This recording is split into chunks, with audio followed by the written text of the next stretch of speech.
Good evening and welcome to the Monday, September 11, 2023, 6 p.m. regular joint meeting of the Bell Garden City Council and Successor Agency to the Community Development Commission. The meeting will now come to order at 6:05 p.m. Members of the public may view and listen to the meeting live online through the city's website as noted on the agenda. If any of the members should have a conflict of interest, please announce any item you are recusing from due to the conflict of interest prior to the item being heard. Tonight's invocation will be given by Pastor Daniel. Thank you. And good evening, everyone. Good evening, Madam Mayor, City Council, our police chief, and city staff. In this hour, let us pray and remember that as we pray, we come before God's presence. Let us bow our heads. Heavenly Father, we come before you in this evening. I thank you for your goodness. I thank you for our mayor, for our city council, our police and fire departments, and all of our city staff for making Bell Gardens a better and safer place. I also pray for the leaders of our state and our nation. In this hour, I ask that your knowledge and wisdom be with the leaders in this room so that they may have your guidance in all matters discussed in this evening. We thank you in the name of Jesus. Amen. The Pledge of Allegiance will be led by the Girl Scout Troop 2543.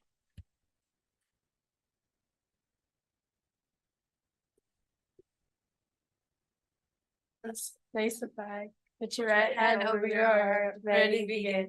I pledge allegiance to the flag of the United States of America and to the republic for which it stands, one nation, under God, indivisible, with liberty and justice for all. You may now be seated. Thank you. City Clerk, please call roll the members of the City Council and Successor Agency. Thank you. Members of the Council and Successor Agency, Barcena. Present. Councilmember Gomez. Present. Councilmember Pulido. Present. Mayor Pro Tem Chavez. Present. And Mayor Sanchez. Present. We will now move to the presentations. City Manager, please introduce the presentations.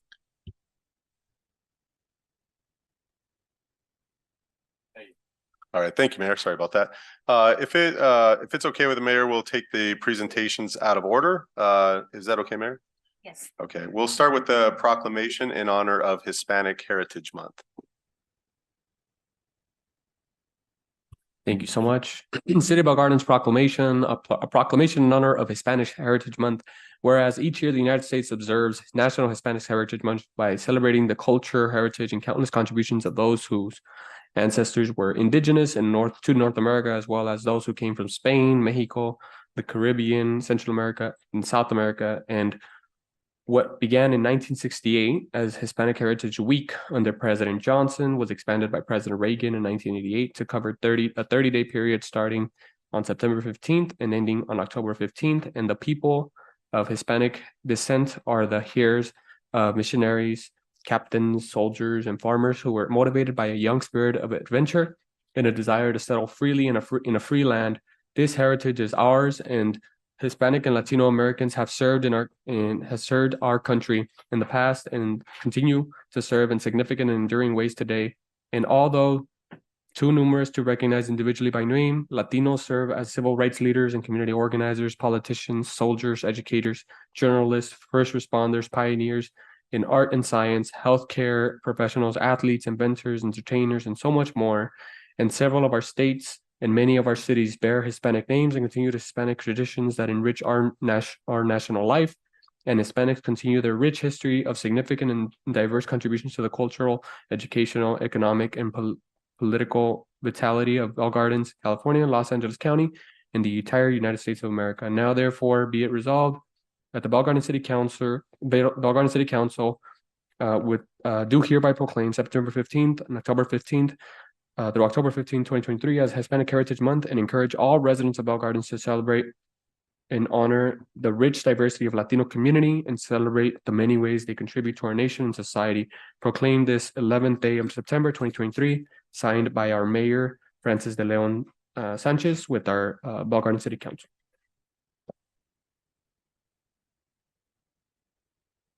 Good stuff. Thank you.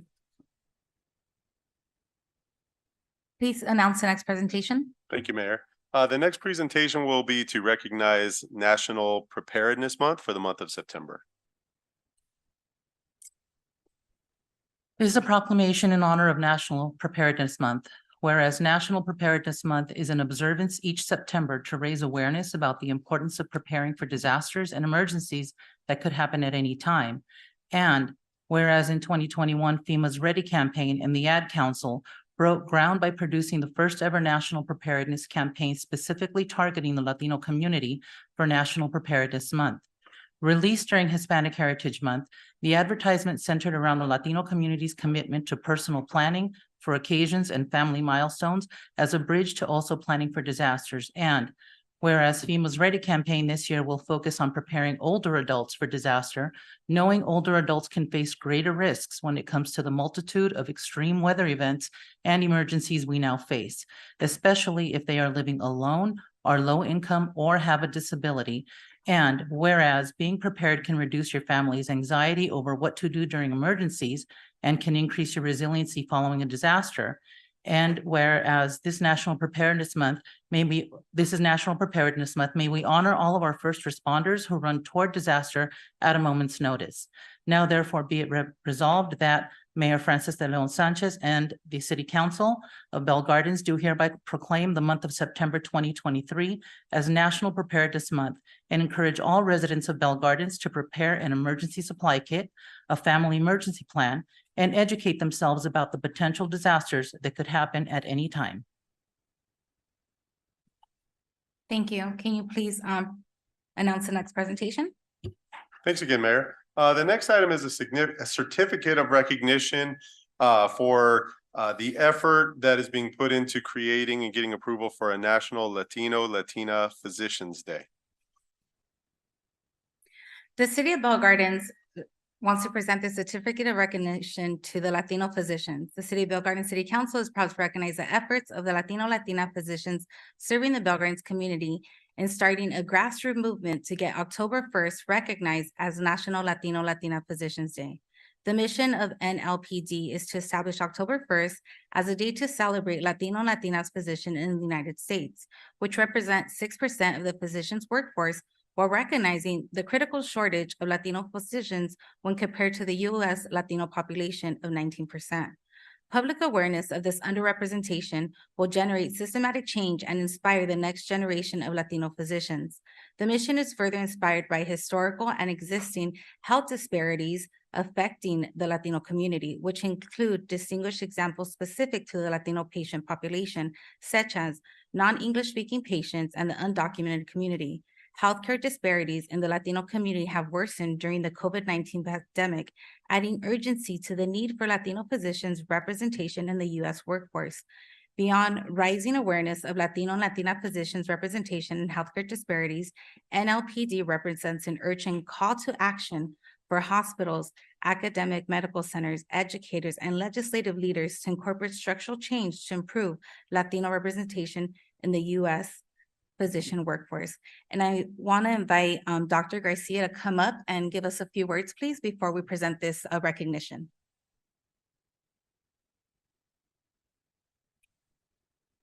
Hi, good evening. Thank you, everybody, for allowing us to come here. I'm Mariela Garcia, a family medicine doctor. I work here in the community. A lot of my patients are here from Bell Gardens. The majority of my patient population is Spanish speaking.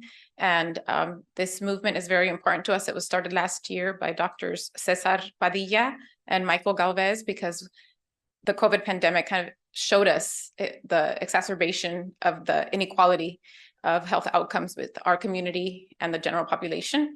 So we appreciate City Council doing this proclamation. We are asking for a lot of cities across the state, and then eventually in front of Congress to ask for this day to be recognized so that we may move forward and close the gap. And so what we're saying is necesitamos más, porque es muy importante tener el cuidado en el idioma del paciente y poder cuidar de nuestra comunidad. Muchas gracias. If I invite you and your team to come up so we can take a picture. Oh, it's my family, actually. Your family, yes, okay. Please.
We will now begin with item number 1 on the agenda. At this time, I will open public hearing at 6:16 PM.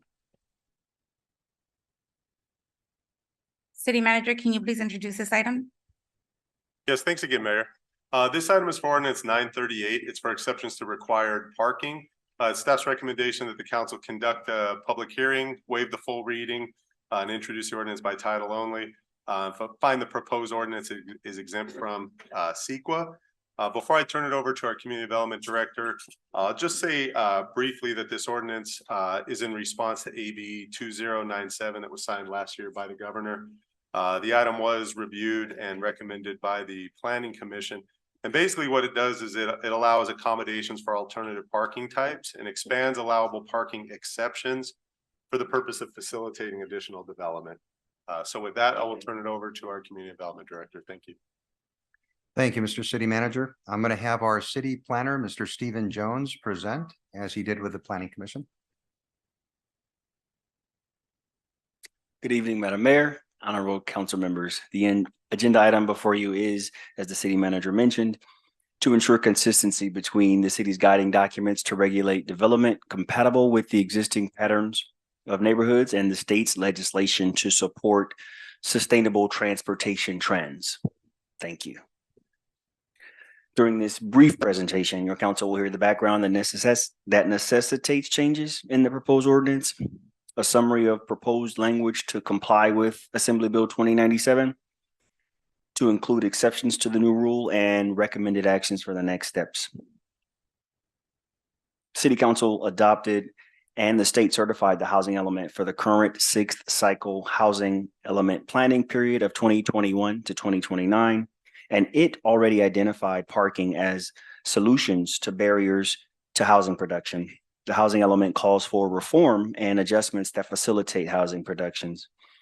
Adoption of this ordinance would help fulfill that legal requirement. AB 2097 was signed into law last year, took effect January 1st, 2023, and it adds failure to comply with the new legislation to the list of violations for which the state attorney general may bring legal action. And the proposed ordinance would remove ambiguity regarding eligible housing projects and specify major public stops and transportation.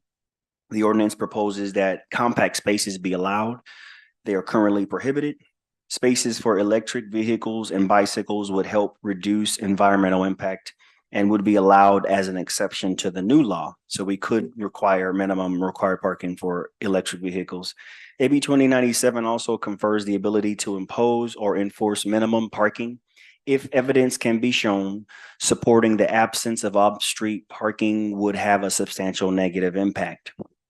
The proposed ordinance would specify what types of evidence would qualify to establish a substantial negative impact. The city would, within 30 days of a complete application, would need to evidence that the city's ability to provide affordable housing would be impeded, and the public could provide a parking study for your consideration. The proposed ordinance is consistent with the blueprint for development in the Bell Gardens General Plan by promoting compatible and safe development policies found in the circulation, housing, and land use elements. This would reduce the oversupply of automobile parking, and less reliance on personal automobile travel would facilitate fewer vehicle miles traveled and reduce greenhouse gas emissions. On August 16th, the Planning Commission did vote to recommend approval after a duly noticed public hearing, public testimony, and their deliberations.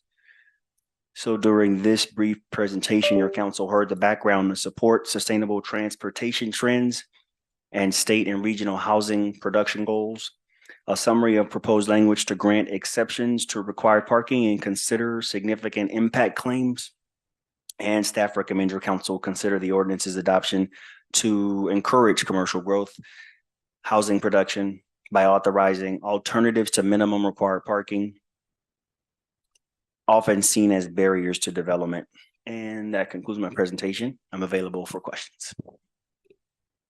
We'll now move to council members' questions or comments. Does any member of the council have any questions or comments?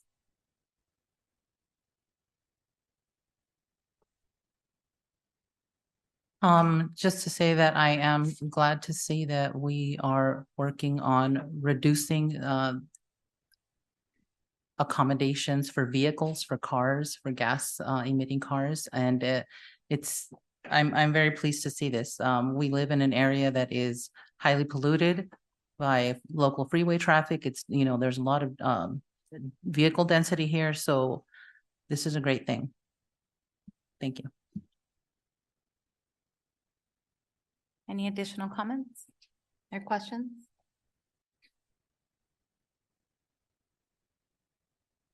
Thank you. We'll now open public comments for this item.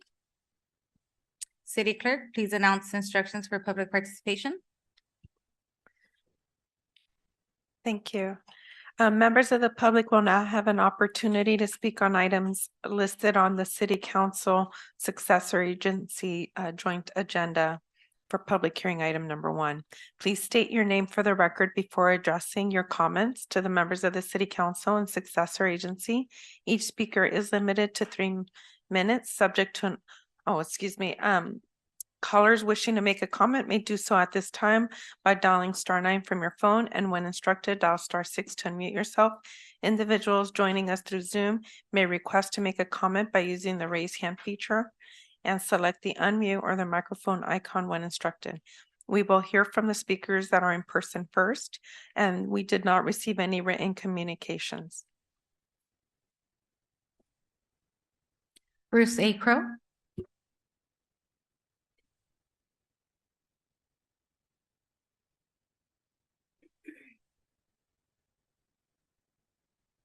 Good evening. Okay, Miss Councilwoman there says this is a great thing. What the state is telling you is that they're going to put you in an apartment. They're going to have more. I'm sorry, wait 1 moment, please.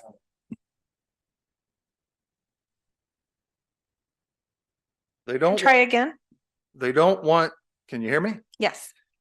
They don't want you to be able to have freedom and liberty to drive in your own car, especially a gasoline powered car, but you can live in one forcibly in their apartments because they're not going to have any cars for you. And this is the spawn of what's called the 15-minute city. You should reject this because this is nothing but fascism and totalitarian dictatorship. This is the first phase of it right here. And Miss Gomez says it's a great thing. She's happy that you're going to be stuck in your apartment and never be able to get in your car and go drive to work. They'll decide how far you can go in the public transportation, taking away your freedom and liberty. All the meanwhile, they're telling you they're protecting you. And then they're telling you that they're going to reduce the greenhouse gases. Well, the onus is to the affirmative, is there was never presented how much the greenhouse gases were going to be reduced by these plans. It was never mentioned. And it still hasn't been mentioned. It wasn't mentioned at the Planning Commission last week either. So the onus is on you to prove your point that this is necessary to take away people's freedom and liberty. What builds a solid, durable, safe environment and culture and society are fossil fuels. And the usage of those fossil fuels by us as individuals and moving into the middle class. Not being stuck, having the government tell you what kind of little electric car that you can drive if we allow you to do it. If we allow you to do it. You want your freedom and liberty. This is nothing but the old Soviet Union type stuff going on here, or Nazi Germany. That's what totalitarian liberal Democrats are all about. And they're happy with it. They're really happy with it. And I think you all are happy with it too. And you should reject this. Thank you. Do we have any online comments? We do have one raised hand. Let me see if it's for this item.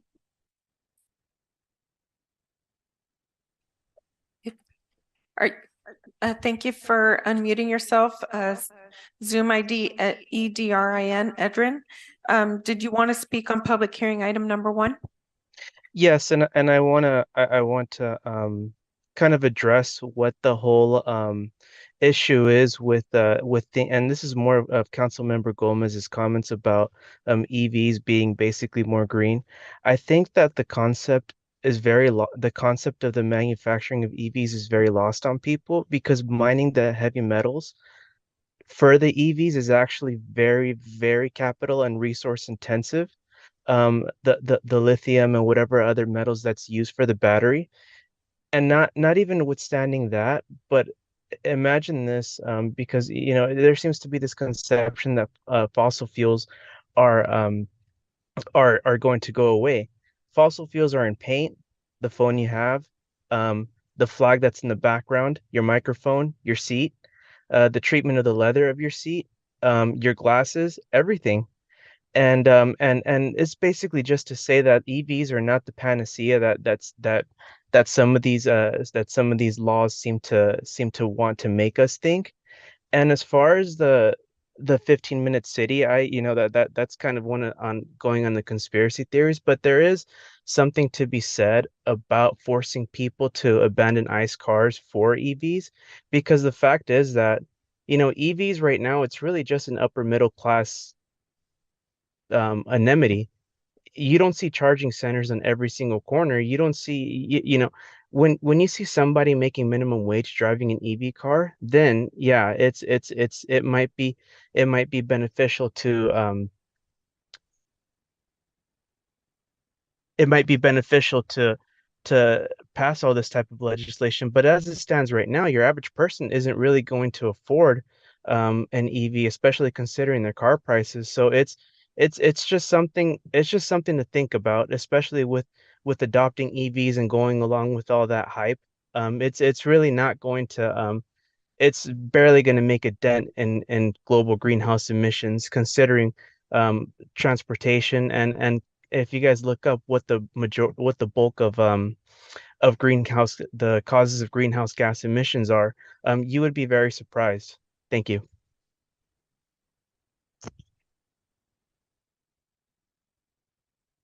Thank you. That was our last public comment. If there's no objections by members of the City Council Successor Agency, I will now close public participation for non-agenda items. If there are no further, are there any questions or comments from the City Council at this time? If there are no further City Council questions or comments, I will now close the public hearing at 6:30 p.m. May I have a motion to waive the full reading and introduction of ordinance number 938 and find the ordinance exempt from the provisions of the California Environmental Quality Act? I'll move. I have a motion by Councilmember Barsina. May I get a second? I'll second. And I have a second by Councilmember Gomez. City Clerk, please conduct a roll call vote. Yes, thank you, Mayor. Councilmember Barsina? Yes. Councilmember Gomez? Yes. Councilmember Pulido? Yes. Mayor Pro Tem Chavez? Yes. And Mayor Sanchez. Yes. We will now move to public participation for items not listed on the agenda. Public participation is now open. City Clerk, please announce the instructions for public participation. Thank you. The mayor, members of the public will now have an opportunity to speak on items not listed on the City Council Successor Agency Joint Agenda. Please state your name for the record before addressing your comments. Each speaker is limited to 3 minutes, subject to an overall 30-minute. Callers wishing to make a comment may do so at this time by dialing *9 from your phone, and when instructed, dial *6 to unmute yourself. Individuals joining us through Zoom may request to make a comment by using the raise hand feature and select unmute or the microphone icon when instructed. We will begin to hear from the members of the public that are physically present in the council chamber, and we did not receive any written communication.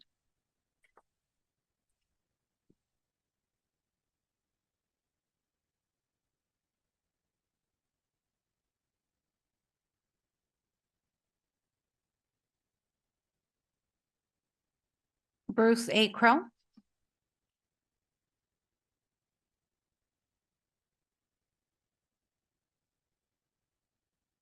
All right, in the words of Pauly Shore, I'm back. Quick note, Girl Scouts, good to see. I hope they're not confused. They are born with an XX chromosome. Boys are born with an XY chromosome. XX is the dominant of the two, by the way. Some people don't seem to think that. They think women are the weaker sex of the two, but XX is more dominant.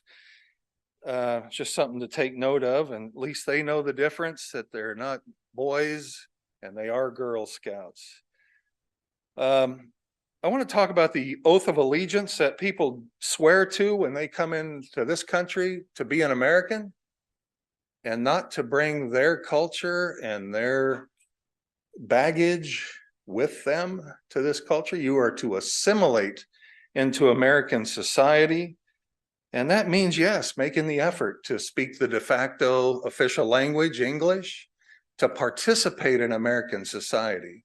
Freedom of speech, being endowed by our Creator, inalienable natural rights, life, liberty, and the pursuit of happiness. You don't get that anywhere else in the world. You only get that here, and you need to assimilate into that. Now, if you refuse to assimilate into that, then maybe you ought not come here.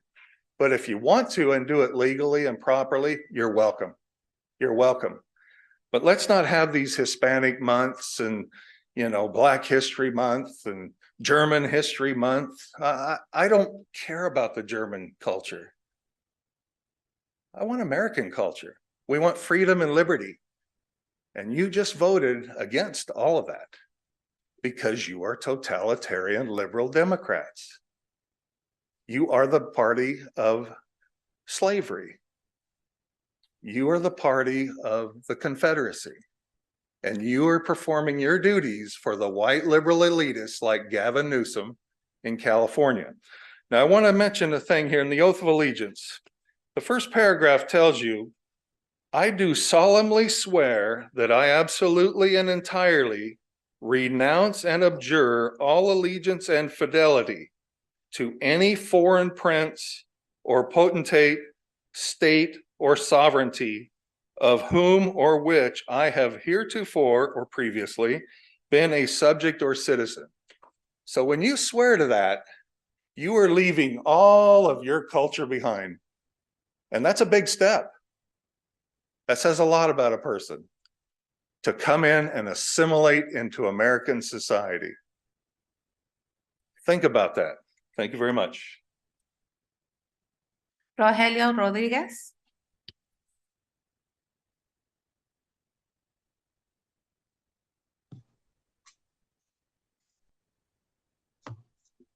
I'm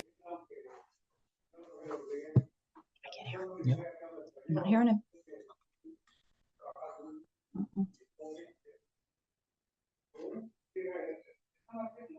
Yes. Do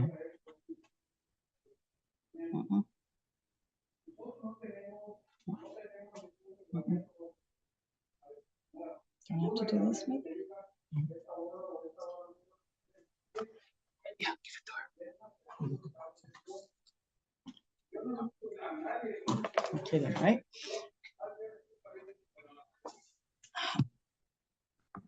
This is like Alameda. You have been representing us poorly here. We need you to resign as soon as possible before you go to jail, because you are committing a crime by misrepresenting us. This lady lives in Downey. She has her property in Downey. She just purchased in Downey. She does not live in our community. She should not have been able to vote for bringing drugs into the city. And people who gave her money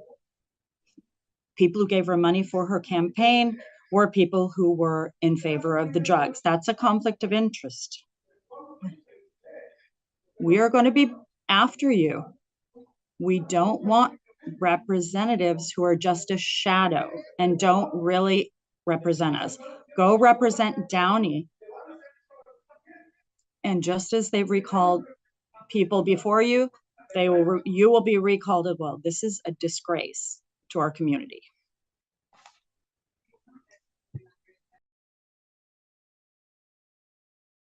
We do not have anyone virtually raising their hand. If there's no objection by the members, I will now close public participation. Public participation is now open for items listed on the City Council Successor Agency Joint Agenda. City Clerk, please announce instructions for public participation. Yes, thank you, Mayor. Members of the public will now have an opportunity to speak on items listed on the agenda. Please state your name for the record before addressing your comments. Each speaker is limited to 3 minutes. Callers wishing to make a comment may do so at this time by dialing *9 from your phone, and when instructed, dial *6 to unmute yourself. Individuals joining us through Zoom may request to make a comment by using the raise hand feature and select the unmute or microphone icon when instructed. We will begin to hear from the members of the public that are physically present, and we did not receive any written communication. Bruce Pro.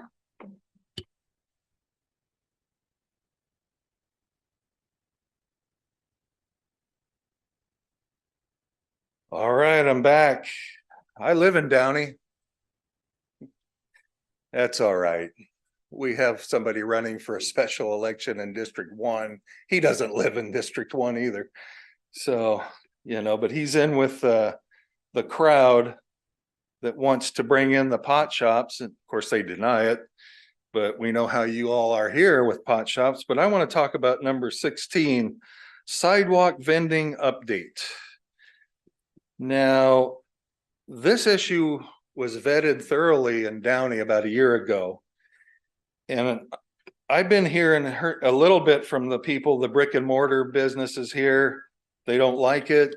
Some people like the street vendors, but nobody seems to know who issues the permits for the street vendors. There's 2 types of permits, one where they have enclosed packages and then the other where they cut the food separately. And it's not the state that issues the permits. It's not the cities. It is the county. That's who issues the permits. And I was just blown away when we found out how many permits were issued in a 2-year period. You'd be surprised. How many would you think? Maybe 10,000, 15,000? LA County is a big place. There was only 1 permit issued. 1. And I notice on your chart, you have 3 here for the past 4 years. Now, the reason being is nobody's going to pay for a permit because they're up to $700 a permit. And nobody has any money for that. So the issue is, what are you going to do with all these people? Can you go ahead and issue a citation to them? Is that your job? Not necessarily. It looks like it's the county's business to take care of that. But they only issued 1 permit. And I almost couldn't believe it. I couldn't believe it. But then I started thinking, yeah, I can believe it. There's so much corruption and grift going on with our elected officials and stuff. Some of their friends are out on the streets, or they want to grandstand that they feel sorry for people just trying to make a living. That's not it. Defend your brick and mortar businesses. They're doing things properly in a decent way to create a decent society, not just willy-nilly on the street. It's a sad show, but I'm sorry, the sidewalk vendors shouldn't be there. Thank you. Rogelio Rodriguez.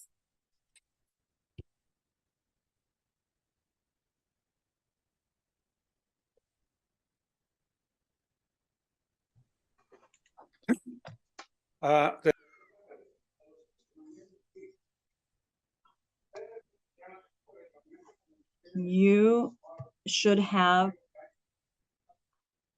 the type of regulations that they have for parking.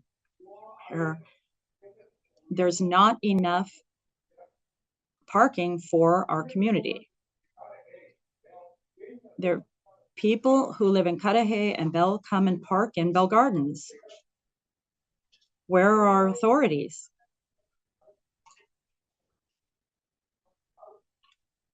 They come to park here because their parking is all taken up. And what regulations are you going to put in place about that? None. I hope the majority of people who are here are struggling to make a living.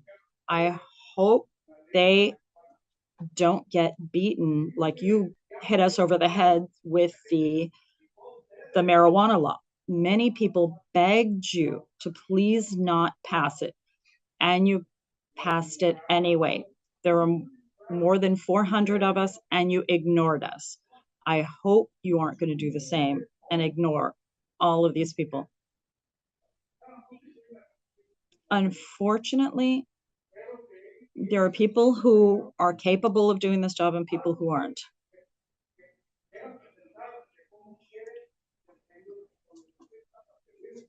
You are here to serve us. You need to present a plan to help us, how you're going to help us.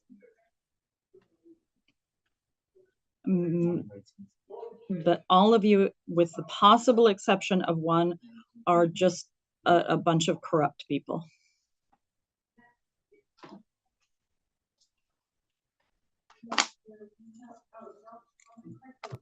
Virtual, one person who has their hand virtually raised. Zoom ID Edrin, if you would please select the microphone icon to unmute yourself.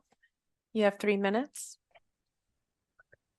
Hi, yes. So I actually, that gentleman from Downey, I have to praise what he said. That boomer from Downey. He actually mentioned, first of all, that Democrats are actually the party of slavery. It was actually a Democrat who actually ruled on the Plessy v. Ferguson case that said that put out the separate but equal clause, basically, white white bars, colored bars, where they did not allow people of color to enter in certain establishments. That being said, as far as and I want to touch on the food vendor issue. It's actually very smart that you guys eliminate that, unless they're licensed and collect taxes for the city, because considering that most of your income comes from a casino, it's actually in your best interest to diversify that revenue stream. And having marijuana coming into the city, the last gentleman who spoke, he doesn't seem to understand that a city without a diversified revenue stream is not sustainable. So by adding in some dispensaries, you can collect more taxes to provide services for the people. I mean, do they like the Bell Gardens, what is it, the Bell Gardens trolley? Do they like park maintenance, road maintenance? Do they like all that stuff? Because if there isn't enough tax revenue, he's not going to get that. Instead of complaining about parking, he might start complaining about there not being enough police because the city doesn't have enough funds to support that. So it really is in the best interest for the city to support most of their brick and mortar vendors, to the businesses that pay taxes and have licenses. And this whole thing, this whole thing of support street vendors, which, yeah, it's great, but if you're going to use public property, don't be filthy. And as we see on some posts, that there are some pictures where there's grease all over the sidewalk, which, as we're talking about the environment, that's terrible for the environment, especially when you pour your grease down the sewers. It goes to the ocean. It's terrible. So yeah, you guys completely made the right choice in eliminating the vendors, and you guys made the right choice in letting dispensaries be open because, again, it's legal no matter what NIMBYs want to say. Thank you. Thank you. And That was the last caller we had virtually participating. if there's no objection by the members, I will now close public participation. City Manager, will you please give your report? Yes, thanks again, Mayor. Just want to recognize again, back on Monday, September 4th, the city celebrated Labor Day, the efforts of organized labor throughout history. Also want to mention the police department's been busy with certain events. They've had a catalytic converter event on Saturday, September 2nd. They had a neighborhood watch event, a business watch event. Also over the last heat wave that we've had the cooling centers open. We have the cooling centers open more in the month of September than we did in the month of July or August, June, July, or August this year. I think we've had them open about 7 days. Also want to mention important to residents, our rental assistance application program is open right now through September 5th. So if you apply, you can receive up to $1,500 rental relief. If there are more applications than there are funds, there will be a lottery process to make a selection, as has been done through past rental relief programs. Also still want to mention every Friday is our farmers market.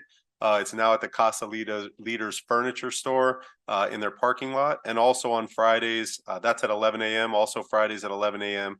At Veterans Park is our art and yard sale. So you can pretty conveniently walk between both of those events on the same day. Also want to mention coming up, one of the big 6 to 8 events that the city has every year. This coming Saturday, September 16th, is the Gritos Independence Day, celebrating Mexican independence from Spain. It's going to be from 6 to 9 p.m. At Veterans Park. And there'll be folklorico performances, banda, arts, games, activities. It's free. There'll be food trucks there as well. The last 2 items I just want to mention that are coming up is our monthly rent stabilization and tenant eviction protection workshop. We have one for property owners on Tuesday, September 19th at 4 p.m. And we have one for tenants on Wednesday, September 20th, also at 4 p.m. And most of these items can be found also if you do a search of Bell Gardens calendar. If you Google search that, click on it, you can look at all of these events and activities that are available. Thank you, Mayor. Thank you. We'll now move to consent calendar. Does any member of this council successor agency wish to pull an item for separate discussion? I'm hearing none. I will now call for a motion to approve item numbers 2 to 12 of the consent calendar. May I have a motion? I'll move. Motion by Councilmember Barsina. Can I get a second? I'll second. Second by Councilmember Gomez. City Clerk, please conduct a roll call vote. Yes, thank you, Mayor. Members of the council and successor agency, Barsina, Yes. Councilmember Gomez, Yes. Councilmember Pulido, Yes. Mayor Pro Tem Chavez, Yes. and Mayor Sanchez. Yes.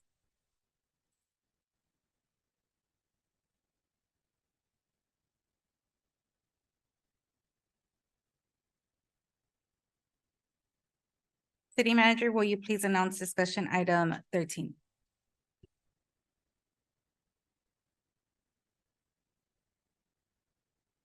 Thank you, Mayor. First item we have is the local commission's appointment list. So at this time, it's staff recommendation if the council could please review this appointments list and by motion either remove commissioners and or make appointments to the posted vacancies. Thank you. Does any member of the council wish to make any changes? I would like to appoint Oscar Bordo to the Planning Commission. May I make a motion to appoint him? Can I get a second? I'll second. Second by Chavez. City Clerk, please conduct a roll call vote. Yes, thank you. Councilmember Barsina, Yes. Councilmember Gomez, Yes. Councilmember Pulido, Yes. Mayor Pro Tem Chavez, Yes. and Mayor Sanchez. Yes. Any additional changes at this time? City Manager, will you please announce discussion item 14? Yes, thanks again, Mayor. The next item is for a couple of items here. It's actually an approval of a professional services agreement for a community engagement tool. We'd also call that a city mobile app. Hyla Soto, our assistant to the city manager, has a presentation that he will provide to talk about the process. And then we have the prospective vendor that will go through and show about a 10-minute demo of the actual app. So with that, I'll turn it over to Hyla Soto. Thank you, Mayor.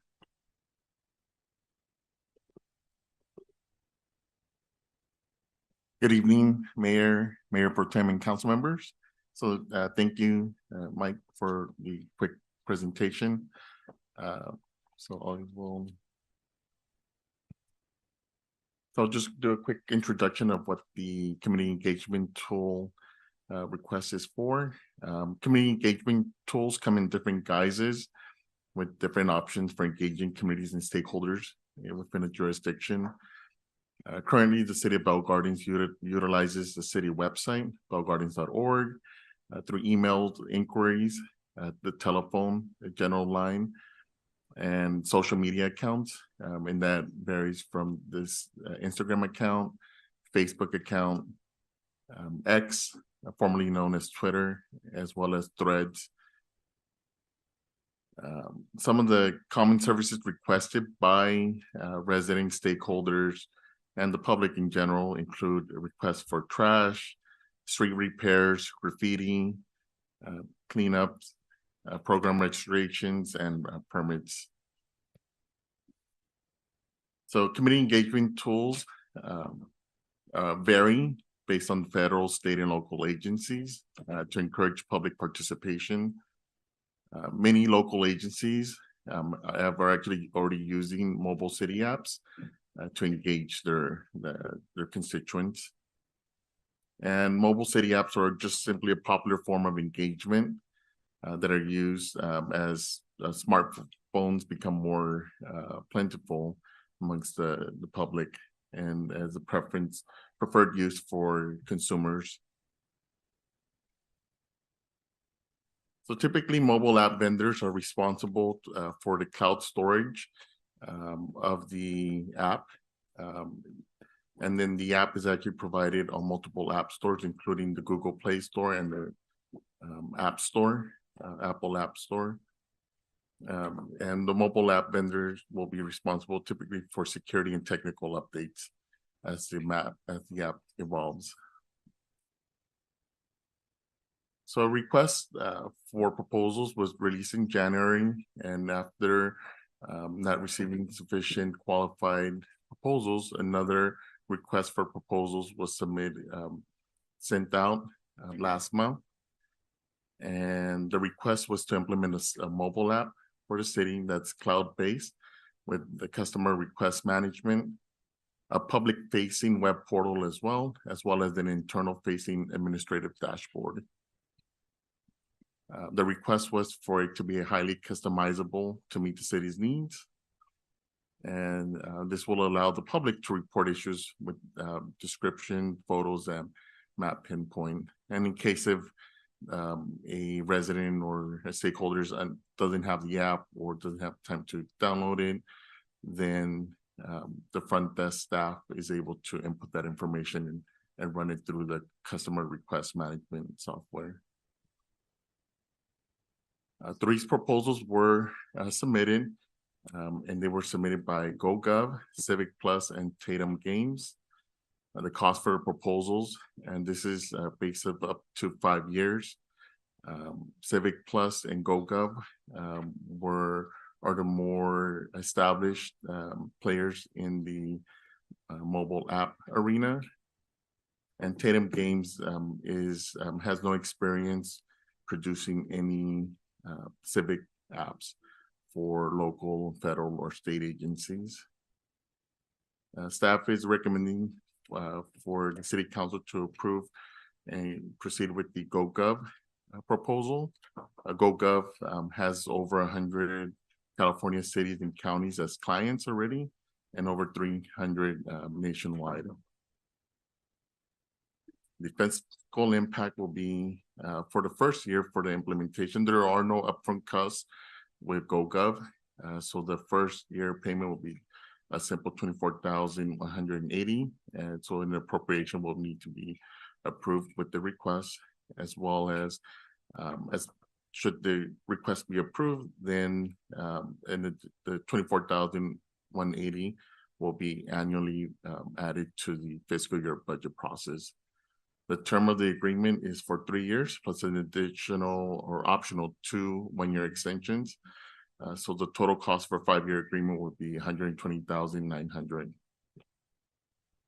It is staff's recommendation that the city council adopt the attached resolution and authorize the city manager to execute a professional service agreement with GoGov for the city mobile app, subject to approval by the city attorney. I'm actually not going to hand over the presentation over to Kevin Strauss, the GoGov VP of Regional Sales, and he'll be doing a demonstration. Thank you. Good evening, everyone. Mrs. Mayor, members of the council. Thanks so much for having me. I'm just going to get my screen share going here. Here we go. Great. So yeah, my name is Kevin Strauss. I work here at GoGov, and I just wanted to give kind of a high-level run-through of what you can expect with the solution, and then leave some time if anyone on the panel has any questions. Can you all see my screen with like a phone moving around on it? No? Let's see here. Oh, here we go. Oh, I see. Hang on one sec. I see what it did. I just need the whole screen. Here we go. All right, take two. How about now? Big cell phone in the middle of the screen? Okay. So yeah.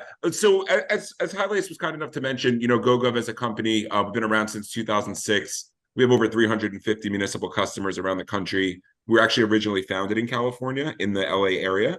LA County alone, I believe 25 cities use the solution that's being proposed today, and well over 100 cities and counties throughout the state of California.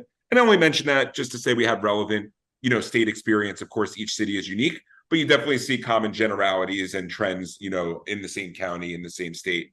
And really for this product, the focal point from a resident's perspective is going to be the branded mobile app. So what we're going to do is build a City of Bell Gardens branded app. Branded meaning you get to name it whatever you want, and then that's what gets promoted to your residents. So they should have no idea who GoGov is. We want the city to get all of the branding. So just a few examples. This is the city of Orange, California. They call their app Orange 24/7. This is South Pasadena. They call their app My South Pass. This is the city of Lakewood. They call their app Lakewood Connect, and so on and so forth. So we'll work with you to come up with the name that you'd like, get a graphics that you'd like. And to me, there's a basic three-part story that we'd like to help you tell to the resident, which is, hey, take a couple of seconds, go throw the new City of Bell Gardens app on your phone, and number one, get all sorts of useful city information at your fingertips, and that's with these different buttons. You'll notice all these apps have different numbers of buttons with different names and different icons with them. There is a big level of customization that we'll do for the city to put content here that you want. Basically, the idea is to take pre-existing web pages that you already have and extract them from your website and make them readily available for that more highly desired, highly trafficked information. Things like your city council agendas and minutes. When I hit this, just loads the web page where they have all the video and minutes and agendas hosted. Or if you use a third-party vendor for like an online bill pay, here in the city of Lakewood, they have a button that says online bill pay. Shortcuts me to the vendor page to do the online billing. So we're going to highlight a bunch of really useful city information with the buttons. The second thing we're going to be able to do with this is deliver real-time push alerts and updates for things going on in the city. And in the sake of time, we're not going to write one and send one right now during this session. But on the staff side, you'll be able to dictate which staff can create and send content. And then to each member of the community that has the app on their phone, they'll get it in a real-time push alert. So what you're seeing on my screen here are real customers. This is Lafayette, California, and things that they send out. The council meeting packet is ready. We're doing some street sweeping. There's an emergency water shutoff. There's a water line break. There's fireworks happening. There's a senior activity, a committee meeting. So it's a lot of this everyday stuff that we find members of the community really do want to know about, and would be nice to have it delivered to your phone. Things outside of emergencies, all this, Mr. O'Kelly earlier mentioned a bunch of awesome events coming up. All great things that you could be pushing out through here to let residents know what's going on. So that's the second reason they might download this. But then the most kind of substantial piece of this offering is the service request management. And the idea with the service request management is to give residents an easier way to submit issues rather than having to call or email you. And then maybe most importantly, a staff-facing software to more easily track and manage the items that come in, account for how long they've taken, when they've been completed, run reports, get data and analytics out of there that are useful for the city. I do always like to mention in the beginning, a concern for a lot of folks with this product is, hey, if we roll this out, it's just going to be a drastic increase in the number of requests. And of course, we're not upset at more community engagement, but one of the main goals is merely to shift the traffic. Think about residents in our personal lives, right? When we want to order something, we open our phone, hit it on Amazon, we get an alert when the order is confirmed and an alert when the order is delivered. So we want to provide the same type of service in a municipal setting. So instead of calling you to let you know that I see some tall grass and weeds, or there's a broken street sign, or there's a big pothole in the street, I could open the app and hit this start request button. And what we'll see here are the different types of issues that you as a city make available, common things that residents report to you. Everything here is just an example. And as a resident, I kind of pick the thing I want to report, and it's a very simple two-step process. Step one, do you have any pictures? I could say no. I could open my camera and start snapping. More commonly, what we see is people have already taken the photos. So they grab them out of their camera roll, and then the app pulls the location right off of the GPS coordinates in the photo and goes, that's where this issue is located. So now as a staff, if I'm the department that gets this, I know exactly where this thing is. And if for some reason my photo didn't have those coordinates, I could always look at this map and drag and drop the pin or type in the address if that's easier. And we can also enforce a boundary. So we're ensuring that we're only getting requests from within the area that we actually service. Once we put that in, the next thing we'll do is fill out whatever information you ask me to fill out based on the type of thing that I'm submitting, and hit submit. And the nice part about this from a resident's perspective, I can always track the status of my issue using this track request button. So these are all the different items I put in over time. Here's the one I just entered. It's currently in an open status. And as the staff will actually work on this and update it as they go through the process of fixing the issue, this will actually automatically notify the resident and keep them abreast of what's going on, so they can rest assured that, you know, their issue is being handled. So that's the submission of an issue through the app. Now, to Highlight's point, there's another channel of input which is going to live here on your website. Under this I want to, there's going to have maybe like a button that says report a concern or report an issue. And when clicked on, it'll stay on your website, but instead of seeing whatever content would be in the middle here, we're going to give you something called an iframe, which would just live right in your webpage. This is the one we do for the city of Placentia, California. And it's just merely another avenue for residents to be able to easily report things. We love the app. We think the app is great. We want you to promote it and get lots of downloads, but it should definitely not be a prerequisite to be able to communicate with the city. So we want to make sure that if someone visits your webpage, they'll have that covered there as well. And this is just simply my ability to go ahead and submit an issue through the web, and it would look something like this. Very simple, very straightforward. Now, the way this is ideally going to get set up is that based on the type of thing being reported, we've already predetermined which staff are responsible for handling that, so that we're routing these issues directly to the folks that can handle them. And that's where the staff will pick this up in the staff-facing software to track and manage the work. And I don't want to get too into the weeds here. I'm happy to do any follow-up sessions if anyone likes, but the general concept is a very simple web-based software where I can easily see a screen like this, which is a list of open issues. Which issues I see are based on my role within the city. So it's a rights or permissions-based program. They all have due dates based on service level goals, so we can closely track the amount of time they're taking us. And then I have what I would call like the detail of an open item, or my, oops, I hit the wrong thing there, or my open work order. And the open work order is going to allow me to do things like view the resident's service history. So for example, if a resident happens to call and ask about items that they've submitted, if I can locate their item and pull it up, I can easily not only help them out with the thing they're calling for, but any previously submitted items quickly and easily as well. We get the address where the issue is located. We get service histories by location. So I can spot trends. Maybe I didn't notice we've done a bunch of like, you know, road patching work here and we want to try something else, or there's been a lot of illegal dumping at this address. We'd like to maybe loop in the PD.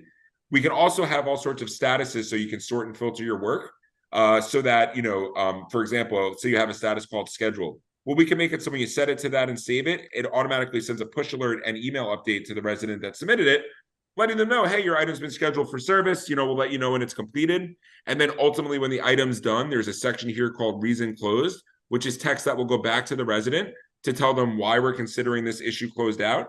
So that ultimately, when the issue is closed, a push alert will go to the resident.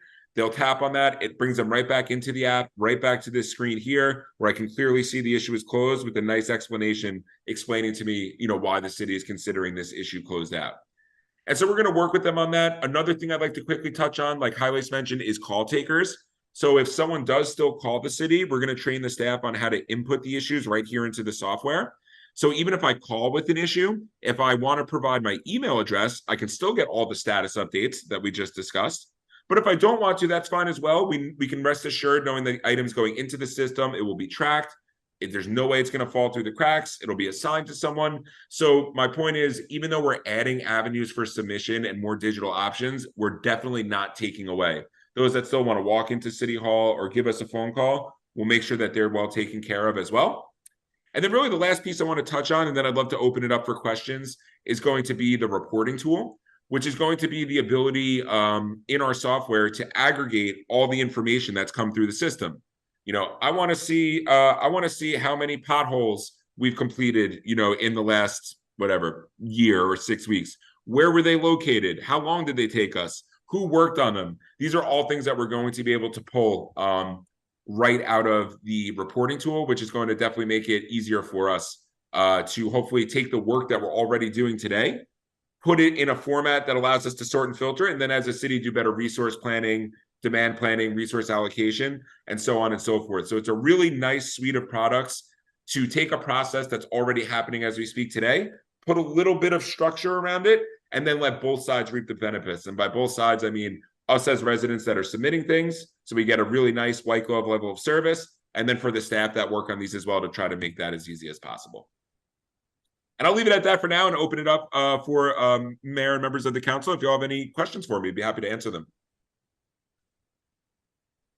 Does any member of the council have any questions or comments at this time? I actually do have a question in terms of language access. Are we talking about English only at this point for the app? In the app, that's correct, ma'am. App language translation is not so simple. It is something that's on our radar, especially given our concentration of customers in certain areas. But I can tell you that here on the piece that will live in your website, it fully supports Google Translate, where you have like a couple of hundred language options. And what we've seen some cities do is, because of the way our app works with the buttons on the app, you could actually create a button on the home screen of your app right here that's written in Spanish, for example, that says submit an issue, and it will simply load this page, which is mobile responsive, meaning if I resize this right now, let me just get this going. You could see that everything resizes accordingly. I don't have to be on a computer for this. It will just load for me and allow me to do the issue through the app in air quotes, even though it's technically through the web, in a different language. So it's a pretty solid workaround for the time being, as we work to try to make it so we can just hit a button and flip the whole app into a couple of different languages. Thank you. Yes, ma'am. Yes, thank you for the presentation, Kevin. And I do have a question in regards to the web integration. I know you mentioned that there is an option to embed an iframe. However, I'm wondering if there's also an option to run the app entirely through the browser, or is that something that you guys offer? For example, if there's a city that doesn't have their own website, do you also provide sort of like an HTML based web front for the application, as opposed to them having to go to the app store and download the app? Well, highlights, if I'm understanding the question correctly, that's what you're looking at here. This is a fully web-based version of the request submission software, which can be iframe to live in your page, which we definitely suggest, but you can also direct link to this as well. So if that's something you wanted to link to from your website, either way, the user would need some sort of URL. In our opinion, the odds of them at least getting to the city's website first are higher than having like a favorited random URL that would take you directly to this issue right here. So I'll show you, like, the iframe component is merely something that's windowed inside your site, but it is its own standalone web page. So that would look something like this. Sorry, I'm just kind of typing and talking at the same time. So like, here's like my demo site iframe. This is its own existing web page. So if you wanted to give out the link to this, sir, you certainly could. But to me, I feel like it's better branding overall for the city to just let it live in your website and give that link out so that all the links are Bell Gardens, Bell Gardens. But that's how that works at this time. Thank you for that. And just to follow up with that question, is the part that you mentioned right now that you were showing on the browser, I forgot the specific name. It's all new terminology to me, but does that contain the entirety of your web application, or does it just contain the reporting portion of it?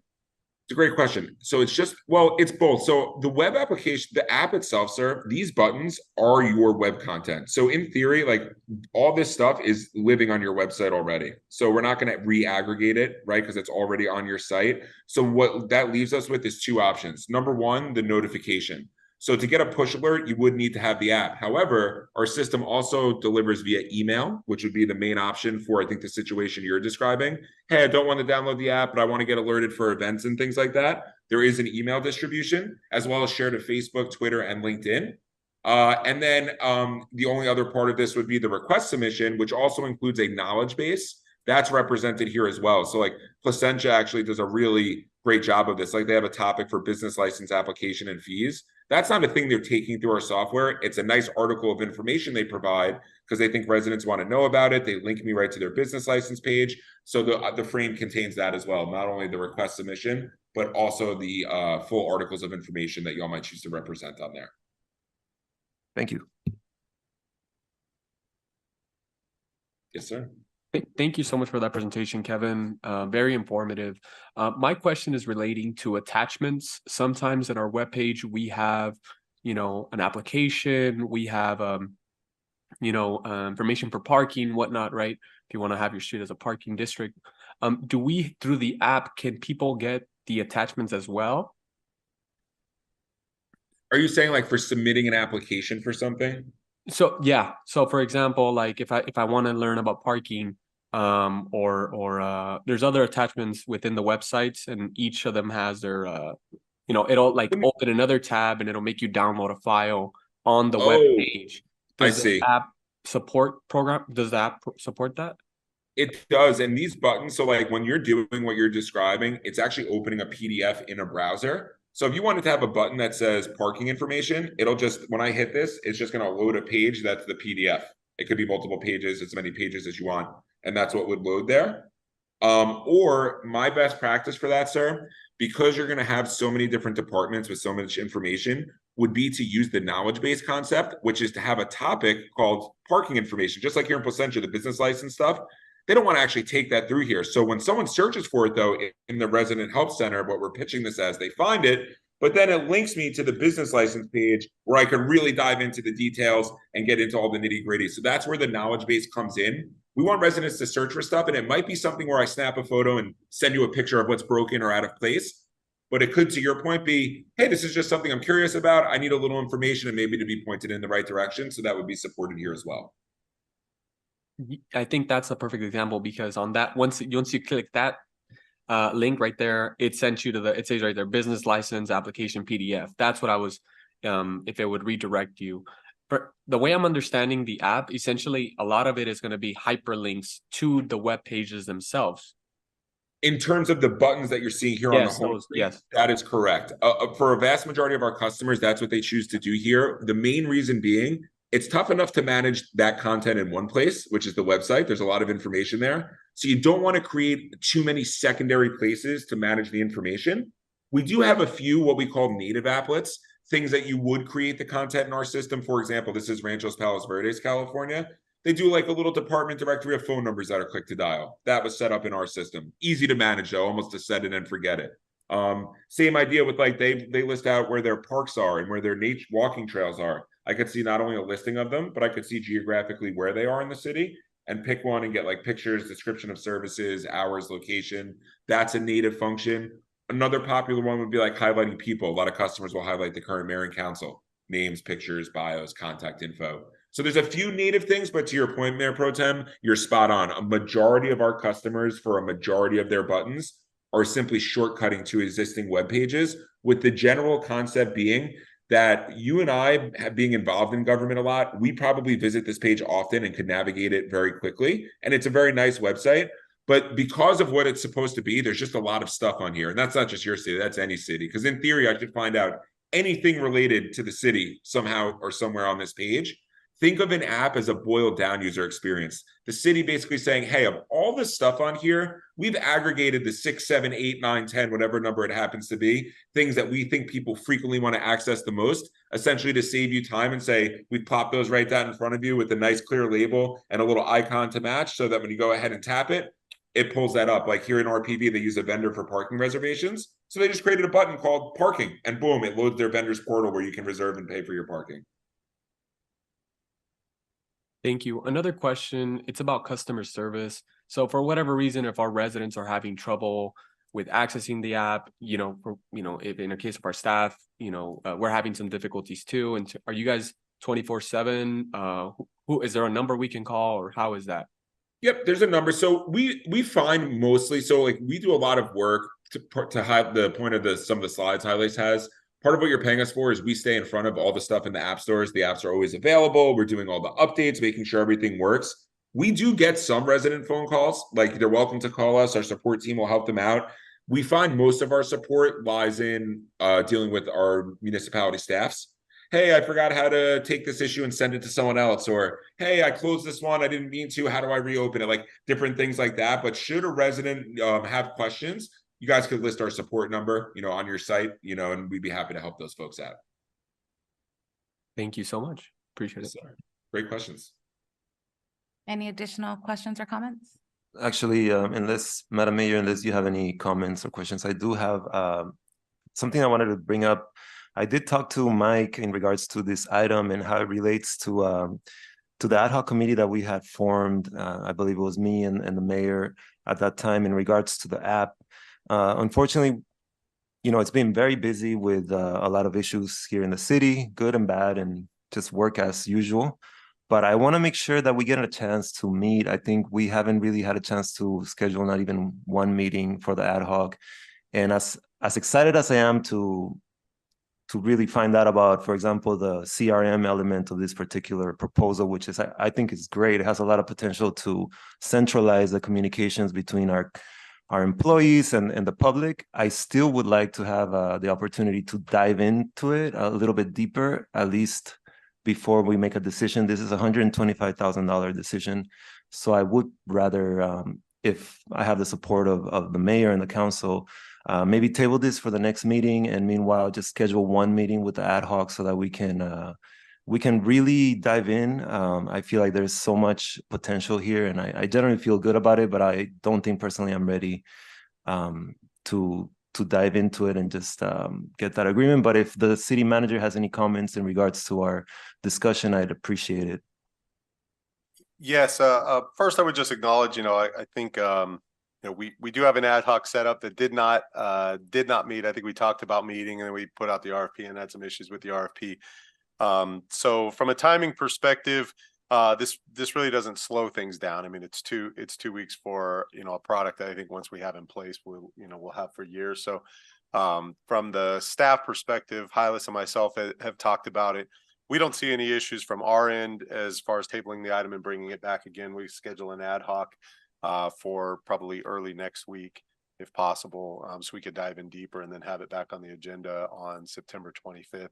Our ultimate goal, since we're getting close to the year end, this is the time where you start looking to see what can we get done and accomplish prior to the year end. So that's our goal at the moment, but I don't think this slows it down in any appreciable manner. I do have a question. Is there like some type of expiration on the proposal, on the bid that was given to us by the group here? Hylas, did we have we've got Kevin here as well. Kevin's gonna make one up now.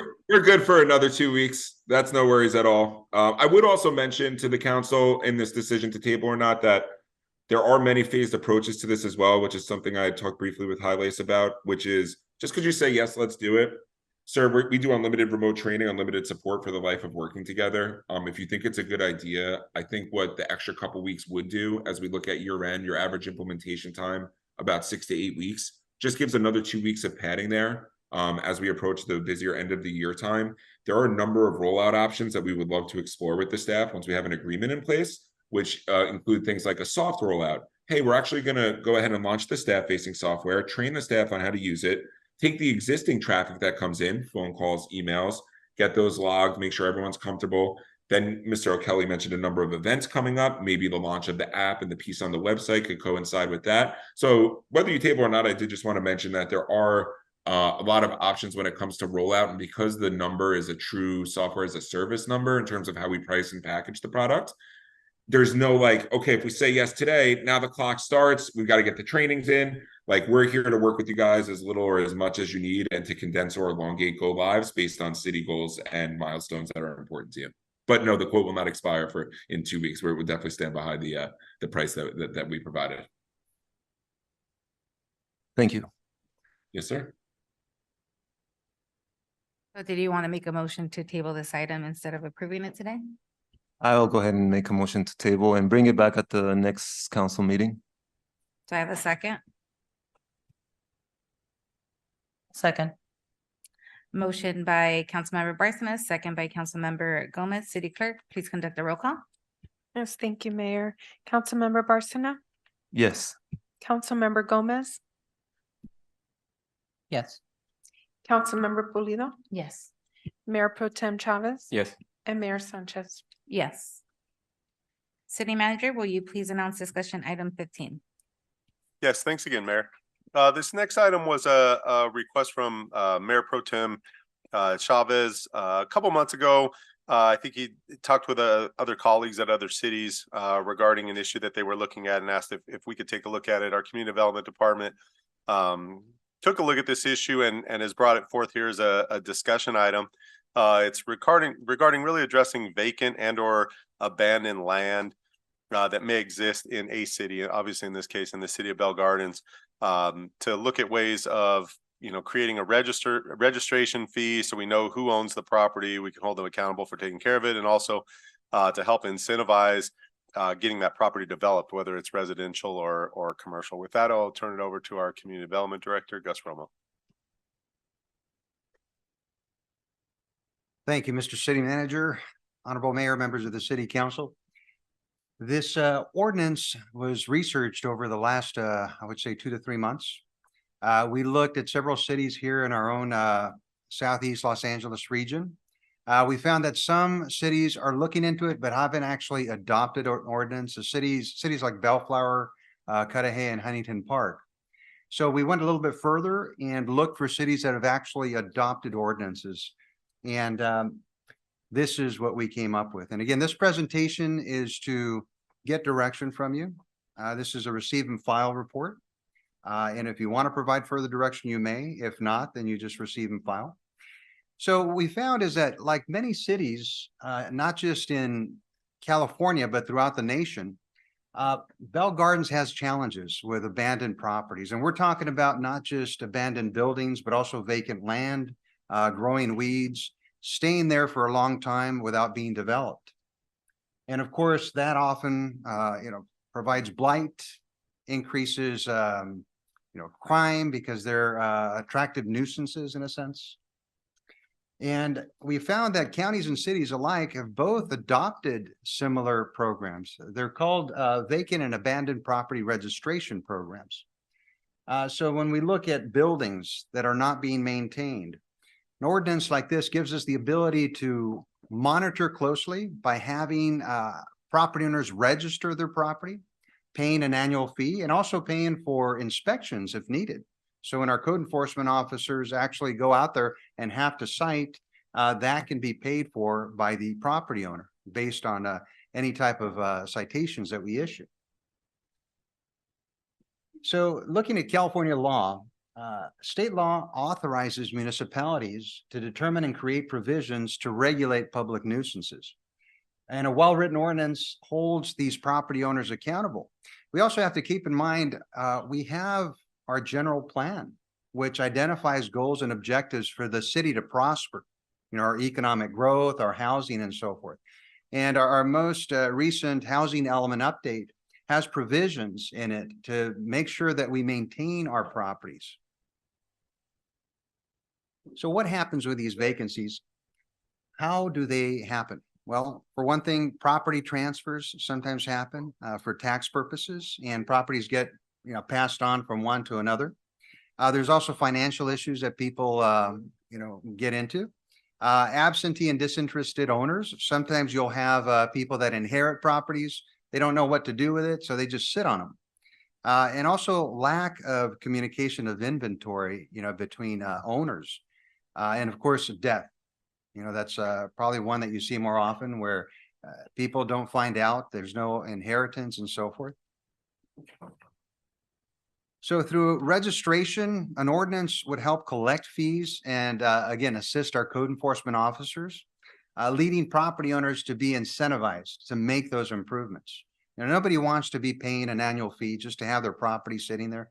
They want to make sure that these properties are useful to them. Of course, without any incentive, sometimes owners just sit on them.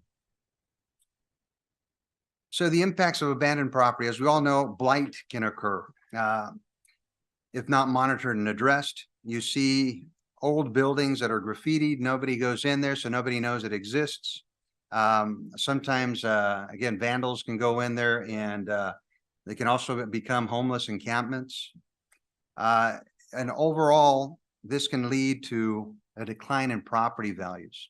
Okay, so we want people to invest in the properties here in Bell Gardens. And oftentimes when you see abandoned properties that aren't being taken care of, investor comes in, they'll take a look at your neighborhoods and they'll decide, hey, is this a good place to invest? The other thing that we looked at is the option of a vacancy tax. So this actually, it says state of California, but there's, looks like my, my updated PowerPoint did not make it in here. This should say city of San Francisco. So the city of San Francisco adopted Proposition M. This was in November of 2022. And that is going to become effective in January of 2024. So the city of San Francisco, in passing this empty homes tax, Proposition M, what they call, they're able to apply this to buildings. And again, this is for single family, 3 or more units. So it doesn't apply to commercial. This is strictly for residential that they did this. Also, the city of Oakland did something similar. This was back in 2018. Oakland voters approved Measure W. It's called the Oakland Vacant Property Tax. Establishes an annual property tax between $3,000 to $6,000 on a property, depending on the property itself. And it could be both residential and commercial properties. So for Measure W, property is deemed vacant if it is in use less than 50 days of the calendar year and does not qualify for any exemptions. So what they list as exemptions, I've got listed here. Sometimes there's financial hardships, also very low income or senior housing that's low income. If the owner can demonstrate a hardship that's unrelated to personal finances, and other exceptional circumstances that the ordinance outlines. So again, you can see here disabilities, maybe they're in active construction and they've just been extending their building permits. So as long as they're moving forward, that's what the city wants, right? Ultimately, we just don't want them to be stagnant. So in conclusion, Gus, just to slow it down to, just to, I think, kind of establish the two routes that Gus is talking about. The first one is an ordinance-based fee. So the fee, we have to do a fee study. The amount of the fee should equal the cost of the work or services that are performed to keep the registration going, to send notices out, things of that nature. The tax, on the other hand, is different. If the tax were to be approved, the level of effort does not, like in this case, City of Oakland, it doesn't necessarily cost them $3,000 or $6,000 per parcel to register. They're able to use those funding for other purposes, assuming that it was approved by the voters, which it was. So I believe the money is pooled up and then it's used for other housing programs. So rental assistance, affordable housing, things of that nature. So those are just to distinguish between the two. The first one, by ordinance, that some cities locally have adopted, would generally cover the cost of registering and tracking these types of properties. The second approach that would require a voter measure, you could actually define a dollar amount. And if the voters were to approve it, that money would become available for potentially for other housing issues. thank you, Mike. Yes.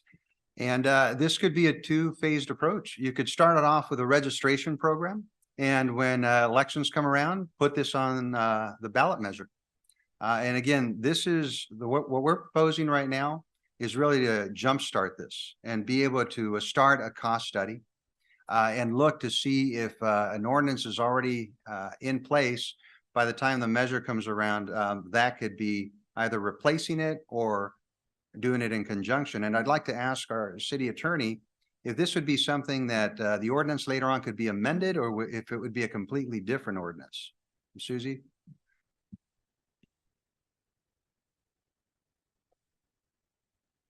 Oh, thank you. It is depending on the ordinance and the language, it is something that could be amended. but it depends on the route and the direction of the council. Thank you. And Gus, I think also just to help define this for the council and for people that are listening, you know, this probably is obviously important in certain cities that maybe have a lot of vacant landowners, a lot of property owners that don't actually live in the units that they own. Maybe they park the money there as an investment from a foreign country or from, you know, a tech millionaire or something that lives somewhere else but owns multiple housing units. So just, I don't think you have a specific number, but if you have a rough number, approximate number for the council as to how many potential parcels do you think this would even apply to, whether it was by ordinance or by voter measure? If I had to take a rough guess, I'd be looking at about 50 to maybe 100 properties that this would apply to. And again, we would be looking at some buildings maybe not being vacant that long, where they're looking to be occupied. So we are looking at land as well. And of course, you know, here in Bell Gardens, we really don't have a lot of available land. So whatever properties out there sit vacant, we always are trying to push the owners to build. But oftentimes they don't have enough incentive. So they'll just hold on to their vacant lands, maybe again for a tax reason or something else. But we want to incentivize them by saying, hey, well, if you're not going to do anything with your property, guess what? You're going to have to pay a fee, and we're going to have to monitor your property every year.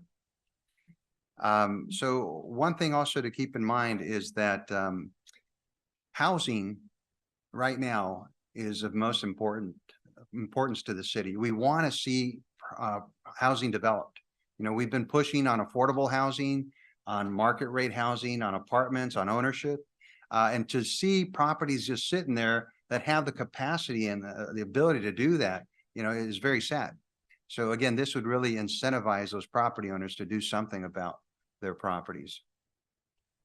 So in conclusion, this is a receive and file report, or you can provide further direction to staff. Available if you have any questions. We have also our city planner, Mr. Stephen Jones here, who helped put this together. Thank you.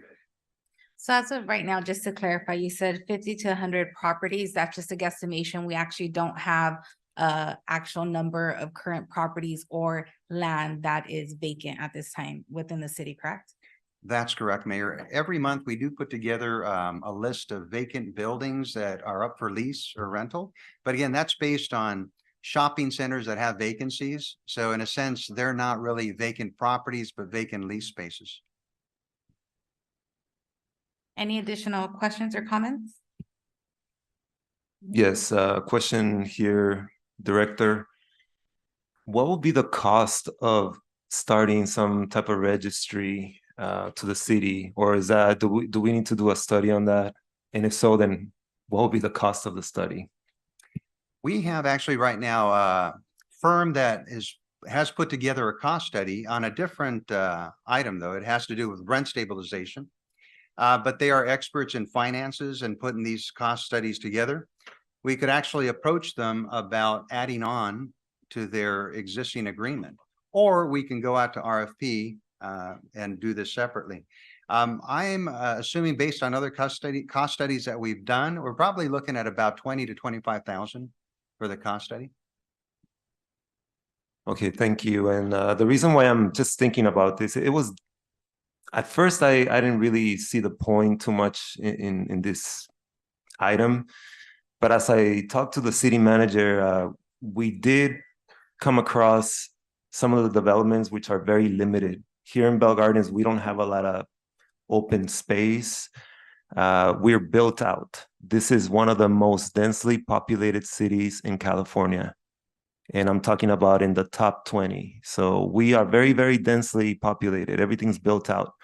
But we do have a couple of areas that we're expecting to get about 90 or 80 units. And we just want to make sure that it gets built, right? As a politician that I am now, you know, in my last election, I talked about those units because that's really one of the things that we've been working towards. But ultimately, it's not up to us. It's not up to me when those units become available. It is up to the developer to build those units and provide more affordable housing. So then this started making a little bit more sense to at least look at and consider. So I just wanted to put that out there, because if we identified a limited amount of space and we have the potential of having 100 affordable housing units, but they're just not coming to fruition, then I would like to see if there's any way that we can incentivize that or hurry it along, because homelessness is an issue in our community. So that is just my comment there, and I appreciate you guys bringing this item to council. That's all. Thank you. Mayor, if I maybe just based on some of the commentary here and avoiding unnecessary cost potentially, if I can make one offer for the council just to consider, for us to bring back an item with an actual inventory of the number of residential, commercial units. How many of those does it look like this would even apply to? Because there are some that would generally probably be considered exempt to some degree, maybe at least from the voter part of it. We can do a rough cost estimate at no cost, just kind of determine what we think our time is. Obviously that wouldn't be the dollar amount that would ever be charged. We'd have to do a study, but we can do that for free. And then let you know what this would look like if it was something that was done through the ordinance process or through a voter measure process. So we'd have an inventory. We'd be able to say, we think it's going to take X amount of time per unit to have a rental registry. Here's what the cost is. Therefore, here's what the fee would be per unit if you were to do an ordinance. And then based on the number of properties, if you were to do a voter measure at some similar cost as to what Oakland or other cities have approved, what would that look like from a financial perspective? So basically, if we could come back with a kind of a pro forma look at number of units, what would be probable somewhere ballpark fee amount that would be charged, what it would be used for, and then also what a voter measure would mean from a revenue perspective. At that point, I think you'd maybe be able to better give us direction as far as moving forward with the ordinance process or possibly even a voter tax measure. Thank you so much for that. Thank you so much, Gus, for the presentation. Really appreciate it. And also city manager for that recommendation. I think it's important that as we talk about our city's future, and we talk about events that are going to happen, not just in the city of LA, but across the whole county, right? When we talk about 2028, 2026, the Olympics, the World Cup, the Sister project being complete next month, the aquatics pool, the affordable rental units that are going to be created, affordable units that are going to be built in the Burke Oil site now, the former Shoal Street, on Shoal Street and Jamoneria. I think of incentives. I think about the future of our city, and aligning with our general plan, creating economic growth, providing housing for affordable housing. I think that's always at the top of my mind. I think this is a great opportunity. I think it's a great opportunity, and I feel comfortable making that recommendation and that motion of bringing back this item with the inventory or a general inventory of those properties that it would apply to, and I would ask for a specific characteristic, whether that be commercial or like housing. And then I would also ask for who that applies, how much the fee would go to, or how much would the fee be, and then whether or not at the end of the day, if it's in our best interest to go through the voter side of things or a fee side of things. I believe that I think Gus had mentioned that there was another presentation or there was another segment of like the city of San Francisco or something, but I heard it didn't make it. So I'm also interested in seeing that updated slide as well. But I feel comfortable making that motion. Yeah, and just for your information, Councilmember Chavez, what happened is we had an updated presentation. It shouldn't have said state of California on that measure M. That was the city of San Francisco for that. Thank you. So can you clarify your motion if that's what you're asking, so then we can get a second, please? So the motion is for the next meeting, if possible. Would it be possible for the next meeting? Okay, perfect. For the next council meeting, bring back this item with an inventory of residential and commercial properties that this fee would apply to and where that fee goes to. Can I get a second? I'll second that. Motion by Chavez, second by Councilmember Barsina. City Clerk, please conduct a roll call vote. Yes, thank you, Mayor. Councilmember Barsina? Yes. Councilmember Gomez? Yes. Councilmember Pulido? Yes. Mayor Pro Tem Chavez? Yes. And Mayor Sanchez. Yes. City Manager, will you please announce discussion item 16? Yes, thanks again, Mayor. This next item is an update on sidewalk vending.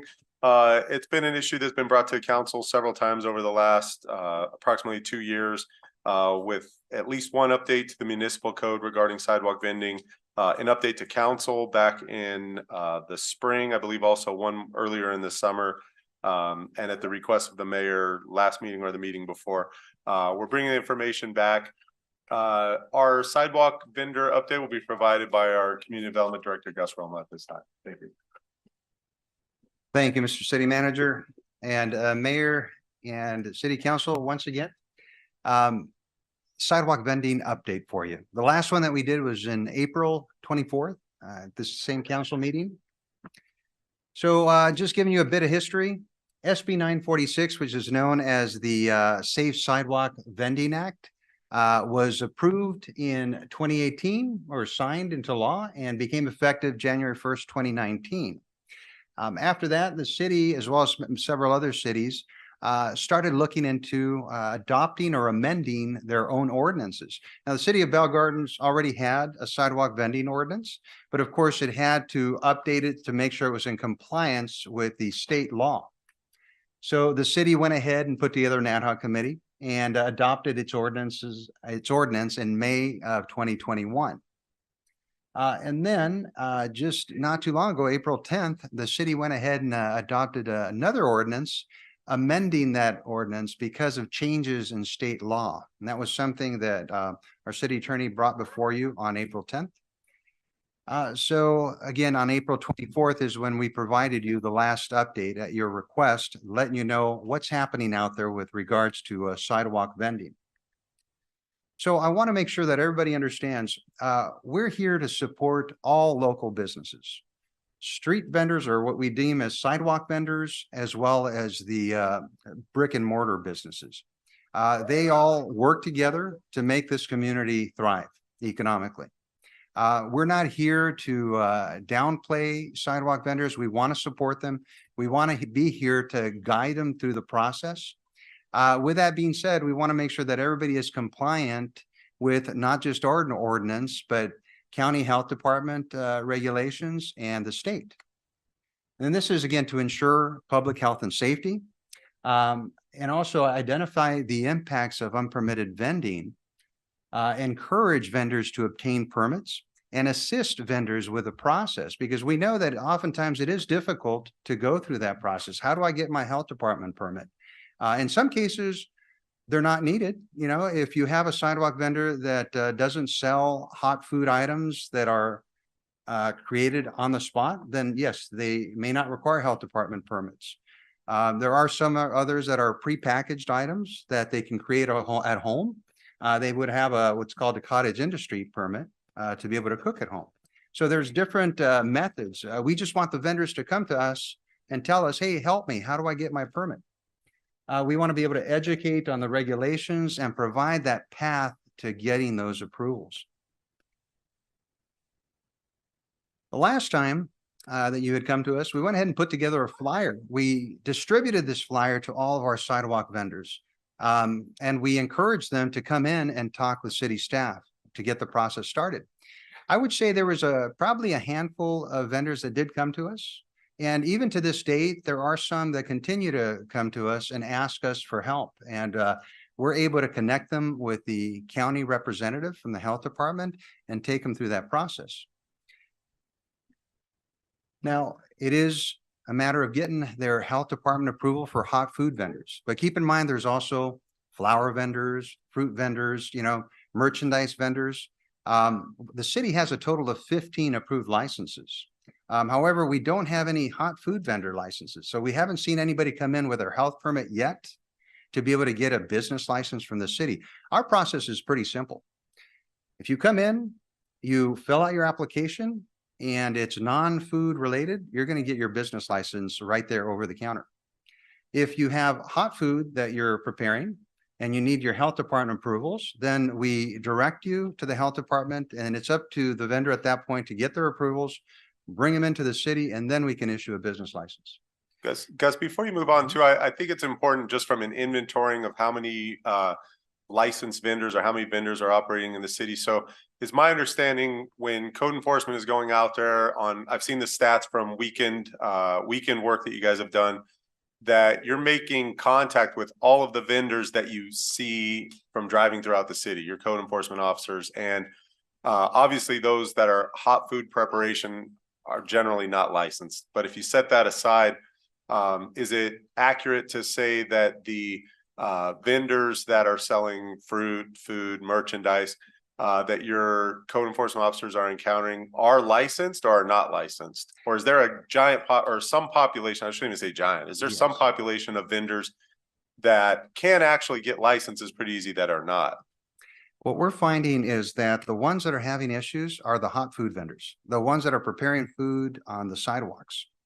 And those are the ones, I mean, we approach all vendors just to check, make sure they have their license, but we're aware of the ones that already have it.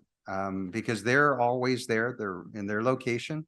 And when we do go up to them, we go up there to say, how you doing? Purchase something from them and so forth, and just continue encouraging them because we want them to be successful. We do the same with the unpermitted vendors. Our approach is not to cite. Now, the reason we've been citing is because the courtesy warning hasn't worked. And also, once we did the courtesy warning, we started doing the NOVs, the notices of violation. Then after 3 attempts at that, that didn't work. So the next approach and the last approach that we take is issuing an administrative citation. Now, of the vendors that we have issued administrative citations, we've only seen 4 come in to pay their admin citation. We haven't seen or heard from the rest of them. So again, our emphasis is to try to help, to educate, to assist the path towards approval. Now, one of the things that we're most concerned when we're out there is we see unrefrigerated food, and we're talking about not even ice, you know, seeing food buckets of chicken sitting out in the hot sun, and you know how the weather's been. It's been hot out there. So we're concerned about that. Open containers, oftentimes, you know, we find that instead of closing the containers, they're left out in the open. And it's not just a matter of the elements getting in there, but also flying insects and so forth. So there's a risk factor there that we're concerned about. Open flames and hot grease. You see here a large tub of grease, you know, where food is being fried. I mean, everybody loves carnitas. I'll tell you, that's my favorite there. But concerned of something like that spilling over and burning someone. Open flames. As you can see here, lady in the sidewalk cooking with open flame, charcoal and sometimes wood in there. So that, again, is a fire concern. So, again, we don't want to discourage. We want people to get encouraged to go and get their permits. But again, these are concerns that are out there. Property maintenance too. You know, we see litter left, but also on the city's public medians, oftentimes the landscaping ends up dying. There's grease within that dirt area. And also we have local businesses complaining that they're being blamed for the grease going into our storm drains. And they're pointing out to, hey, it's the sidewalk vendor that did this. And ultimately, the city is responsible if the State Water Resources Board comes out and cites us. Number of violations we've issued over the last few months, total of 17 notice of violations and 31 administrative citations that followed that. County of Los Angeles, their health permit ranges from $393 to $772 or $167 an hour. And I know that can be costly, and that's why we want to be able to have the vendors come in and maybe we can propose looking after a grant for them to try to get that permit. I know ultimately that might not be available right now, But with enough interest and assisting the vendors, we might be able to find a small business grant through the SBA. Bell Gardens license, our annual renewal is $72 to $154 a year. So it's a very minimal amount for each vendor. So our recommendation today is just to receive and file. We wanted to provide you this update. If you have any questions, we also have our building services supervisor, Mr. George Suarez, here with us today.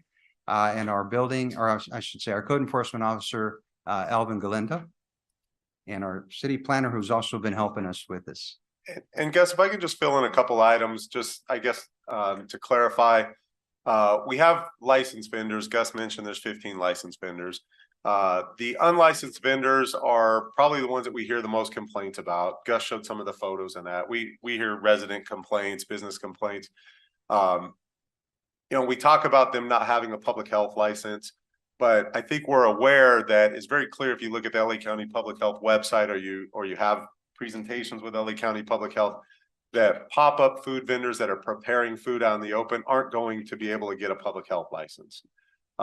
Without the public health license, they're not able to get a business license in the city of Bell Gardens. And that's why, there are things that can be done as far as prepackaged food from certified facilities and things of that nature. But your traditional food stand that you see advertised on social media, that you see if you drive over on Florence or on Eastern or up on Gage, is not going to be able to get a public health license. So the staff, through the efforts that Gus described as far as notice of violations and citations, it hasn't been impactful from those pop-up food restaurants, if you want to call them that. That's County of Public Health's term that they use. I would call them, where they're preparing food out in the open. Some of that is just based on, we've got 3 code enforcement officers that also have other duties regarding building inspections and things of that nature, and their schedules. As soon as they issue a citation, somebody may leave, but they'll come back, whether it's 7 p.m., 8 p.m., 9 p.m., and that's been encountered. So we employed additional resources through our CSOs, our community services officers, who are work hours that are outside of the normal hours, which line up more with when we will have these unlicensed vendors in the city of Bell Gardens. And they've been passing out flyers. They have issued no citations, anything like that, but have passed out flyers and informed the unlicensed vendors of the issues with them not having a license, and that it's not allowed in the city of Bell Gardens. So where we're at today is we feel like we've done a good job at identifying licensed vendors, those that can easily be licensed, and helping them do so. And also realizing that there are unlicensed vendors, as many as 8 or 9 of them on a Thursday, Friday, Saturday night, that are here after our normal code enforcement hours. We've had additional resources through the CSOs, engaging those vendors and doing it in a way, trying to do it where it's the least of impact from them. As soon as they're setting up, letting them know that it's not allowed in the city of Bell Gardens. And we've generally been successful from the perspective of having less unlicensed vendors on the weekend nights or on any night. If you've noticed driving around, we've definitely heard this from businesses and from residents. And I think as council members have driven around the last couple of weekends, have probably noticed it as well. So as far as an update, that's where we are today. I think a position, as just to sum it up, we know the licensed vendors, we're continuously working to help those that can get license, but we're also informing, without citations at this point, unlicensed vendors that they're not, per municipal code, not allowed to operate in the city of Bell Gardens. Does any member of the council have any questions or comments at this time?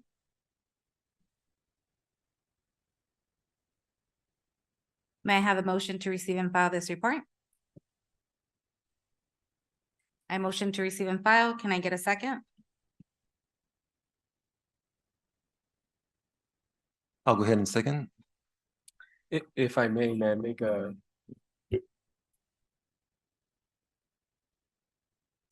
substitute motion before that? I don't know if that's okay, legal. I think so. I thought there was going to be a little bit more conversation on this topic. That's why I held my comments. But I think that there's a lot to unravel in this conversation of street vending. And I definitely got my fair share of phone calls in regards to the vendors, legal or not legal, not being there anymore, right? So I have a request, and I do want to make a motion on this, but I think that as a council, as a previous committee member for the sidewalk vending committee, I think it's important to bring back the committee and to perhaps get into the nitty-gritty of what exactly consists sidewalk vending, how or what can be legal, and whatnot. So I think that we're not the only city that's going through this. You go to Cudahy, they got their own issue. You go to Bell, they got their issue. You go to Commerce, they have their issues, right? Southgate, I mean, I drive down to Firestone and Garfield, and there's quite a few street vendors. So I think we're all going through it. And I think it's an important topic to kind of dive deep. Now, if allowed, I'd like to make a motion to bring back the ad hoc committee. And then if possible, for the next council meeting, pick another ad hoc committee member. I sat on that ad hoc committee along with former council member Alejandra Cortez. Obviously, she's not here anymore. So I think that I'm going to need someone else to also be present and meet so we can dialogue and dive deeper onto this topic. Thank you. Madam Mayor, if I may, and I apologize for not being able to think quickly in regards to the comments, but I appreciate Councilmember Mayor Pro Tem Chavez motion and comments. I do think this will be an appropriate time for me to express how I feel about this issue. Obviously, it's a very complex issue. And the way that I think about it is, you know, our current laws, are they just? Do they provide justice for everyone, equality, right? And the truth is that they don't. Nevertheless, it is the law that we have to deal with right now. It's our responsibility as a council. Working with this current council, you know, obviously I'm getting to know a few of them that just came in. I honestly feel like everyone has good intentions. I think we all want to find a solution, because I know that when you guys are out there, for example, if you think of illegal immigrants, are you ready to point the finger and say, deport them, they're illegal, right? Probably not, right? That's what I would imagine. Well, it's a difficult situation here because we know that there are people out there working to survive. But at the same time, we know that we have laws that are dictating what we are required to do as a council. Now, I have a good intention. I want to make sure that before I punish, that I help, right? So my responsibility is making sure that I'm doing something to help first before I jump the gun and do something that I don't think is fair to my community. So my intention, and I'm glad that Mayor Pro Tem suggested this, is to help. Now, how can I help? Well, I'm doing to do what it takes to figure out a solution, whether it is to provide more education or resources to make sure that some of these sidewalk vendors become familiar with the law, that we give them the opportunity, because you have to remember, some of our community, based on the statistics, they don't have the education required to run a business. They don't have the means necessary to make it work. So what are we doing to help out a little bit? I want to make sure that we're doing something. And that's my perspective. And that's why I'm going to go ahead and second that motion to see if the ad hoc can come up with a way to help, right? Is there a possibility that we won't be able to do something? There's a possibility that we won't be able to do something, but I believe that we need to give it a fair shot. I also know that it's not really up to us. I know that that it goes higher up the ranks, whether it's the county or the state. Let's see if we can do that as a council, if we can push a little bit, if we can do something for our community, right? And I'll go ahead and second that motion. Thank you. And I think the theme here that we're hearing from staff and from all of us, it's about educating and supporting, right? So we're not saying no to street vendors, but we're saying let's educate them and support them so that we're all in compliance following the law, like you said. So I had a motion by Mayor Pro Tem Chavez to bring back the Sidewalk Bendy Committee, and I had a second by Councilmember Barsina. City Clerk, can you please conduct a roll call vote? Yes, thank you, Mayor. Councilmember Barsina, Yes. Councilmember Gomez, Yes. Councilmember Pulido, Yes. Mayor Pro Tem Chavez, Yes. and Mayor Sanchez. Yes. We'll now move to member comments, starting off with Councilmember Barsina. Just want to thank staff for all the work that they're doing. I appreciate the opportunity to have a second look at that proposal that came in for the website. I think we're gonna make a more informed decision, and I'm looking forward to seeing that item come back at the next meeting. Also, I'm excited to see what we can do for our community, for our sidewalk vendors. And I think there is good action coming out of this council, so I appreciate everyone's efforts. And thank you to everyone that came to the meeting here today. Thank you to the directors. And also thank you to everyone that's gonna be coming to our September 16th event, which is Fiestas Patrias, because we do live in the city of Bell Gardens. So I hope that you know that all of you are invited to our event. We're gonna have a banda. Which banda is it, Director? Banda Imperio. Banda Imperio is going to be here. Banda Imperio is a music group that sort of represents some of our culture. So we're very, very proud to have it, and very, very happy to have them here too. So you're all invited, even if you don't like some of our culture, you're still invited. No worries. And thanks to everyone that came to the council meeting. And that's my comments. Councilmember Gomez. Good evening. I would like to share something not related to anything that we've been discussing tonight.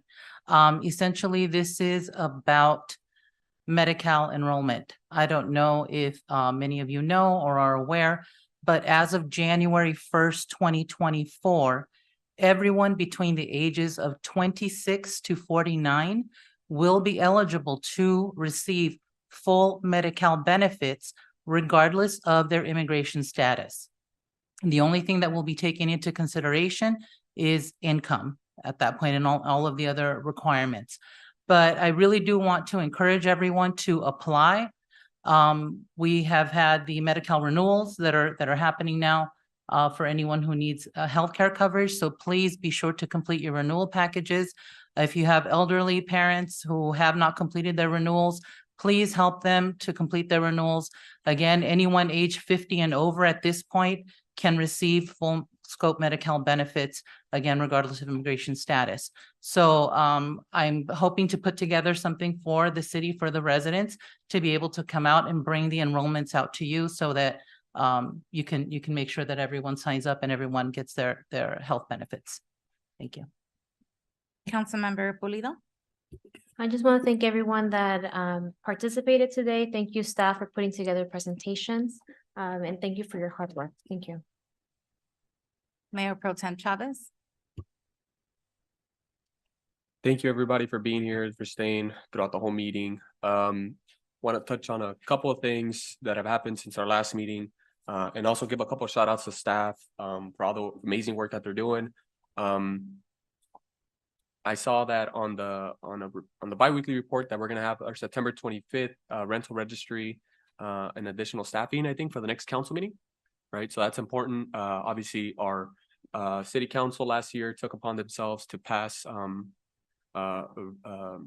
rent stabilization ordinance along with just cause eviction protections. So we're finally going to get that information now in terms of creating a rental registry, how much it'll cost, and if we're going to need more staffing for that. Obviously, we're a rent dominant city. 80% of our community, mostly 80% of our community, close to 80% of the community is renters. So I think this is a very important function that is required to make that rental stabilization ordinance work. I also want to give a shout out to our community development department for continually maintaining and setting up the monthly rent control meetings. Every month they have a workshop for property owners and tenants. And this month it'll be on September 19th for property owners and the 20th for the tenants. So September 19th, property owners, rent control, and then September 20th, tenants, rent control information. I also want to thank them for doing outreach to our mobile home parks. We have quite a few mobile home parks here in our city. So it's always important for us to be reaching out to everybody in the city. So our mobile home parks that we have, I think we have close to about 20 of them scattered throughout our city. And some mobile home parks are small. There's maybe about 5 or 6 trailers. And then some mobile home parks have about 40 or 50 trailers. So, I mean, it just ranges. So I'm glad to see that outreach is being done there. I also want to acknowledge that last week it was Labor Day, which was Monday. Last Monday, which was Labor Day, give a shout out to all the unions that played a part in history to create this incredible day and the holiday that we deserve. Labor and unions play a big role in my part. I'm an organizer by trade, so I'm glad to see that.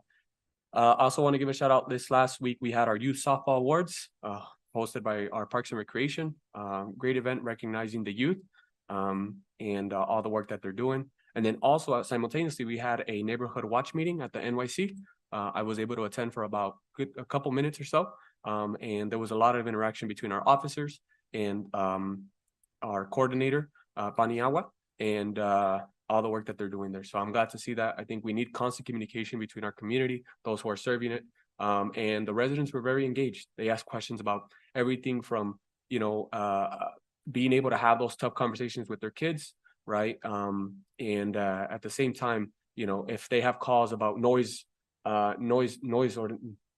complaints, who do they call, right? So I'm glad to see that our officers were there present. Finally, in our last meeting, we had a climate action resolution proposal that was sort of brought up. I know we're going to bring it back. We touched on environmental justice. After that meeting, I remember our community development director, Gus, had tapped and said that we had actually applied for a climate action plan, a grant. And I think we did receive the grant, about $211,000. So I'm really happy to see that we're going to get a climate action plan grant. It's not for specifically this year, but for I think 4 or 5 years or so, give or take. And this is really important. I think this is a direction that most cities are going to head towards here in California. So $211,000. I mean, just for us applying. So I'm really glad to see that. Also want to announce that our sister project, the project that's on Park Lane, obviously first half of the parking lot has already been open, but the second half should be open within the next couple of weeks or so. We're going to be complete with the project by the end of this month. So I'm finally glad to see that the other side of the parking lot is going to be open. I've gotten quite a few concerns. I'm assuming all of us have gotten calls from our constituents and residents who live alongside there about the impacts that the parking lots have had. So having another one open is always going to be great, especially during the weekends when the kids have the games and whatnot. And then also as far as softball and our baseball fields, all new equipment coming along. So I'm excited to see that. And then finally, I just want to recognize the events that happened, the tragic events that had happened in 9/11 back in 2001. I say we conclude our meeting on the remembrance for all those that we lost. Thank you. I want to echo what a lot of my colleagues have said. Thank you so much to all the staff. I especially want to thank the community service officers for going out and educating the street vendors, and hopefully we can educate, help, and support through the sidewalk vending committee that's going to be forming. I also am in honor of Emergency Preparedness Month. I know that the city doesn't have an official CERT team, which is a community emergency response team. So I was wondering if that's something that we can look into to see if hopefully Bell Gardens can establish a team like that within our city, so that we're prepared for any emergency or catastrophe, something that were to happen. I also hope to see all the residents and everybody join us for the Grito on September 16th. And once again, I welcome the community to continue coming to the meetings. It's really nice to see you guys here being involved with all the decisions that are being made throughout the city. So I welcome you to continue coming to the city council meetings and vocalizing your concerns. With that being said, before I adjourn the meeting, please let's take a moment of silence for all of the individuals that were impacted of the terrorist attack on September 11th, 2001.